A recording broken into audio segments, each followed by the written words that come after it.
মাদ্রাসাতে পড়তাম। মাদ্রাসা ছোট হইলে হুজুরে বলছে রুমটা ঝাড়ু দিয়ে যাইতাম মসজিদ। তারপর মসজিদটা ঝাড়ু দিতে গেছিলাম। তারপরে আমি বলছে আমার বিছানাটা ঝাড়ু দিয়ে দিই। তারপর বিছানা ঝাড়ু দিতে গেছি। তারপরে দরজাটা লাগাই লাইছে।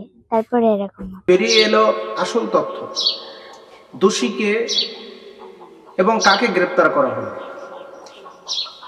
এরকম একটি চাঞ্চল্যকর তথ্য আমরা সামাজিক গণযোগাযোগের মাধ্যমে আমরা বিভিন্ন সোশ্যাল মিডিয়াতে আমরা দেখতে পাচ্ছি। নেত্রকোনা জেলার মদন উপজেলার এই মহিলা মাদ্রাসার যেই 11 বছরের কিশোরীকে ধর্ষণ করে অন্তঃসত্ত্বা করা হয়েছে, এই বিষয়টা আজ এখন সবার মাঝে প্রশ্নবিদ্ধ। আসলে দোষীকে আমরা সোশ্যাল মিডিয়াতে একটা ভিডিও দেখেছি। ভিডিওতে এখানে এই ছোট্ট কিশোরী অর্থাৎ যে ভিকটিম, যে গর্ভবতী, এই গর্ভবতীকে জিজ্ঞাসাবাদ করাতে তিনি উত্তর দিয়েছেন। এখন আমাদের প্রশ্ন হলো, এই কি সেই ভিকটিম যার উপরে অমানবিক নির্যাতন করা হয়েছে? আচ্ছা, বাদ দিলাম আপনার এই ভিকটিমকে, বাদ দিলাম। এবার হুজুরের কথা, যাকে দোষারোপ করা হয়েছে তিনি কিন্তু তার বক্তব্যের মাধ্যম দিয়ে কিন্তু প্রকাশ করেছে যে তিনি এই কুকর্মের সাথে সম্পৃক্ত না, তাকে ষড়যন্ত্র করে ফাঁসানো হয়েছে। এবং তিনি আরো বলছেন যে মেয়েটি তার নানার সাথে রাত্রিতে থাকে, অতএব আমাকে দোষারোপ করার কোনো অপশন সুযোগ নেই। তো এখানে কিন্তু একটা সোর্স অফ পয়েন্ট অলরেডি কিন্তু প্রকাশ হয়ে গেছে। হুজুর যখন ফেসবুক লাইভে এসে তার বক্তব্য দিয়েছে, তার পরের দিন রাত্রিতে বক্তব্য দিয়েছে, আর সকালবেলায় সে গ্রেপ্তার হয়েছে। এখন গ্রেপ্তার সে মানে পুলিশটাকে র্যাব গ্রেপ্তার করেছে নাকি সে নিজেই আত্মসমর্পণ করেছেন, এই বিষয়টাও সন্দেহাতীত। এখন আমরা দেখতে পারলাম যে এই হুজুরকে গ্রেপ্তার করলো, এমনকি গ্রেপ্তার করেই রিমান্ড চাইল, 3 দিনের রিমান্ড মঞ্জুর করেছে। আসলে রিমান্ডে কি সত্য উদ্ঘাটন হয়?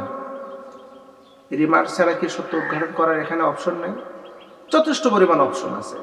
কারণ ডিএনএ টেস্ট করলেই এখানে কিন্তু এই সন্তানের বাবাকে এটা কিন্তু পরিষ্কারভাবে ফুটে উঠবে। সন্তানের বাবাকে এটা কিন্তু জানা যাবে, সত্য বের হয়ে আসবে। তো অযথা রিমান্ডে নিয়ে এই আলেমকে নির্যাতন করার কোনো অপশন আছে? কোনো সুযোগ নেই। আমরা ফেনী জেলার একজন আলেম মোজাফফর, তার বিরুদ্ধে ঠিক এরকম ধর্ষণের অভিযোগ দেওয়া হয়, তার বিরুদ্ধে মামলা করা হয়, তাকে গ্রেপ্তার করা হয়, অথবা সে জেলখানার ভিতরে 1টা মাস থাকলো। থাকার পরে এখন যেই মহিলাকে কেন্দ্র করে মোজাফফরের উপরে তহমত চাপায় তাকে জেলে নেওয়া হলো, এই মহিলার সন্তানের পেটের ভিতর যে সন্তান আছে, এই সন্তানের এবার ডিএনএ টেস্ট করা হচ্ছে যে মিসিং হয় কিনা। এবার মিসিং করা হচ্ছে পর্যায়ক্রমে, সন্দেহাতীত। কাকে কাকে সন্দেহ হচ্ছে যে এই মেয়েটার পেটে যে সন্তান আছে, এই সন্তানের বাবা অমুক হতে পারে, তমুক হতে পারে। এবার টেস্ট করতে করতে এক পর্যায়ে ধরা পড়লো কি মেয়ের আপন বড় ভাই এই মেয়ের সাথে কুকর্ম করেছে, ডিএনএ টেস্টে ধরা পড়েছে। এখন প্রশ্ন হলো যে অভিযুক্ত একজন আর অভিযুক্ত করা হচ্ছে আরেকজন, দোষী একজন, অভিযুক্ত করা হচ্ছে আরেকজন। এই যে একজনের বোঝা আর একজনের উপর যে চাপায় দিয়ে আপনি যে জুলুম করলেন, এই জুলুমের দায়ভার নেবে কে? পরবর্তীতে মোজাফফরের অবস্থা কি হলো? মোজাফফরের পরিবার পরিজন আত্মীয় স্বজন তাকে পরিত্যক্ত করবে। তার 2টা চাকরি ছিল, একটা মসজিদের চাকরি ছিল, চাকরি চলে গেল। একটা ইসলামিক ফাউন্ডেশনের চাকরি ছিল, সেটাও চলে গেল। তাহলে 2টা চাকরি অলরেডি চলে গেছে, আত্মীয় স্বজন তার কাছ থেকে দূরে চলে গেছে। এই যে মানুষকে হয়রানি পেরেশানি কষ্ট দেওয়া, এটা তো আল্লাহ সহ্য করবে না।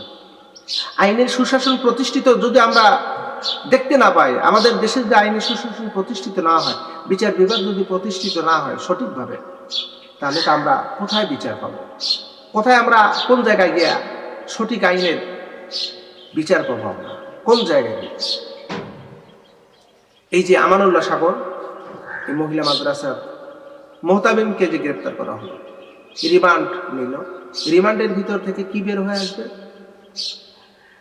যদি ডিএনএ টেস্ট ব্যতীত যদি রিমান্ডে যদি নেওয়া হয় তাহলে সঠিক বের হবে না। বের হবে কি? যে হুজুর নিজেই স্বীকারোক্তি দিয়েছে, সে নিজেই এই কাম করেছে, মহিলাটা প্রেগনেন্সি হয়েছে, মহিলার পেটে যে সন্তান, এই সন্তানের বাবা হলো হুজুর। জোরপূর্বক ভাবে হয়তো এখন তো আমরা তো তথ্য আমরা আসলে সঠিকভাবে বুঝতে পারতেছি না, মানে কোনটা সঠিক কোনটা ব্যাঠিক সংবাদ আমরা আসলে নির্ণয় করতে পারতেছি না। বড় আফসোস, আমাদের কিন্তু খুবই আফসোস হয় যে আমার দেশের সংবাদের উপরে, সাংবাদিকদের তথ্যের উপরে ভিত্তি করে আমরা যে সত্যটাকে যে যাচাই করে নেব, এই অপশনটা, সুযোগটা নেই। এটা হলো আমাদের জন্য সবচেয়ে দুর্ভাগ্য যে আমরা সংবাদ শুনলাম, সাংবাদিকদের তথ্য পেলাম, আর আমরা ধরে নিলাম যে এটাই সত্য, এটাই বাস্তব। আমার দেশের ঘটে একটা আর প্রচার হয় আর একটা, এই হলো এই দেশের অবস্থা। তবে আমরা আমানুল্লাহ সাগরের ক্ষেত্রে সে যদি অপরাধী হয়, আমাদের কোনো কথা নেই, অপরাধী যেই হোক তাকে শাস্তি দেয়, কিন্তু নিরপরাধ ব্যক্তিকে শাস্তির আওতায় আনেন, এটা হলো আমাদের চূড়ান্ত দাবি।